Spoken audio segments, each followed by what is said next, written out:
El fotógrafo tiene que ser desobediente. La palabra no existe.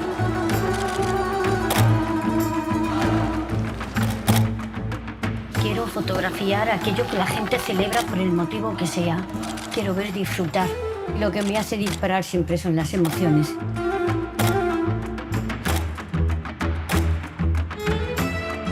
En todas partes del mundo cambian las formas, no el sentido.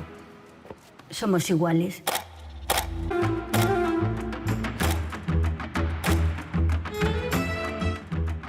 Hi there. Christina Garcia Rodero has spent 50 years photographically exploring the themes of identity, spirituality, and the resilience of the human spirit. Her approach or style is understated, but her subject matter is filled with mystery and insights into the desires of humans to find spiritual connection. No matter whether she's shooting in Brazil or in her native Spain, her style remains consistent. She manages to instill a timeless quality to her work. She sees herself as a creator rather than a photojournalist. She consciously employs a different time schedule to someone who is, say, on a hit-and-run type assignment. This exploration has become her life's work, and she's developed a sensitivity to the subtle meanings that are coded into these spiritual traditions, some of them dating back 400 or 500 years. Because she's stuck with the same subject matter for the past 50 years, she's able to see beyond the obvious and capture how these acts are profoundly significant for those taking part. She's been a full member of Magnum Photos since 2009, and the city of Portajana, where she was born, inaugurated the Christina Garcia Rodero Museum in 2018. After she had completed her BA in Fine Arts, she traveled to Florence to study photography. But luckily for her, the course was very mediocre. She skipped class by escaping to the street to develop her personal way of photographing. This experience made her lonely, and she yearned for Spain. She came to realize that she didn't really know very much about the country of her birth, and she started doing her own research. The tradition of festivals was well established, and they were often strange, mysterious, and sometimes even violent. Her greatest surprise was that no one had yet recognized their photographic potential. At the age of 23, she received a foundation award in order to pursue this project. She bought some equipment and started traveling to villages throughout Spain. Taking a step back at this point, it's useful to consider how exceptional it was for a young woman to pursue an undertaking like this during this time in Spain's history. The country was poor and generally isolated from the rest of the world under the Francoist dictatorship. Foreign magazines weren't available, and pursuing any form of art was discouraged. She didn't have access to information on the latest photographic developments happening in Europe or in the US. It also wasn't normal for a woman to travel alone between small towns. And the villagers that she came across initially thought that this small woman carrying big camera bags was some kind of salesperson. She didn't have much money, no car, and no real photographic education. She just knew what it was that she wanted to do. Without a resource like the internet, gaining information about the festivals became a challenge. Especially during the initial years, her solution to this problem turned into an obsession. Whether she was on a train or in a bus or in a shop, she would interrogate the people that she met, asking where they were from and whether their town had traditions or held festivals. She made friends with telephone operators, and they would put her in touch with the local councils, police stations, and small bars in these villages. She felt that this project needed to be done in black and white because for her, monochrome is more expressive. By removing the color component, the scene becomes separated from reality, giving it a sense of mystery and poetry.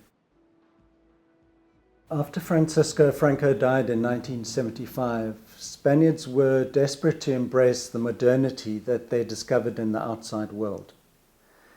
Many of the old rituals and customs began to fade away. At the time, Rodero didn't realize how fast the process was happening, but she managed to document the last years of these authentic rituals.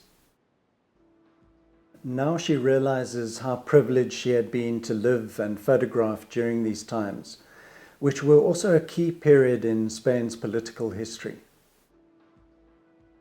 The villagers would welcome her with open arms, and she recalls that one didn't have to bother with explanations about why she was taking pictures or what she was going to do with them. Perhaps it's an age thing, but now I'm far more aware that whatever I'm photographing will probably never happen in the same way ever again. And I try to engage with each subject as deeply as possible.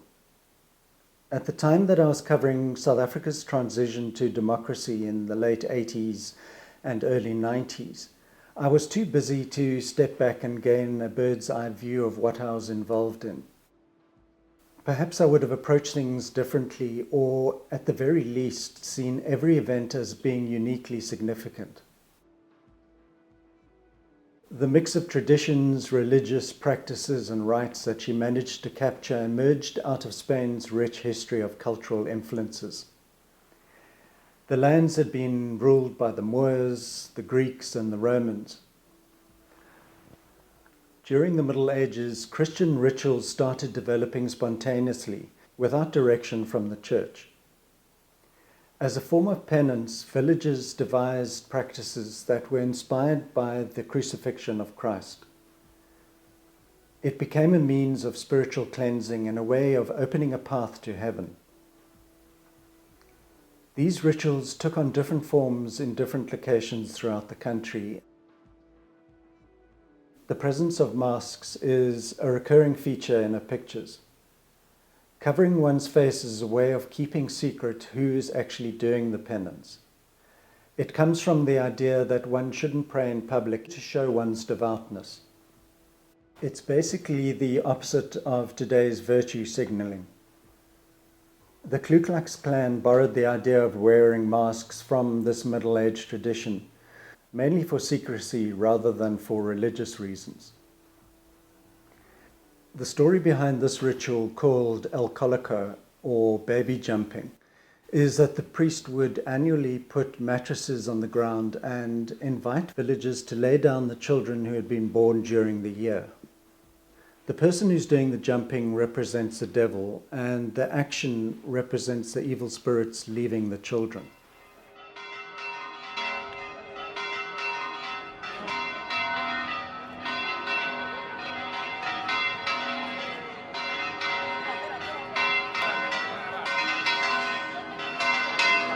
No lo sé.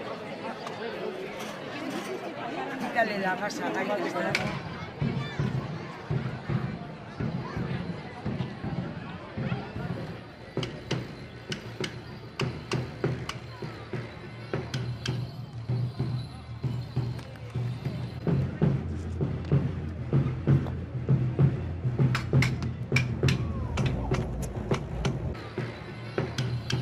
In 1989, her project was published.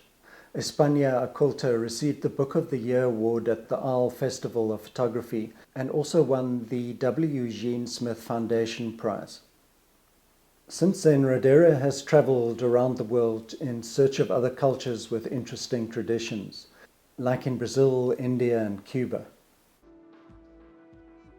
Over a period of 4 years, she documented voodoo rituals in Haiti.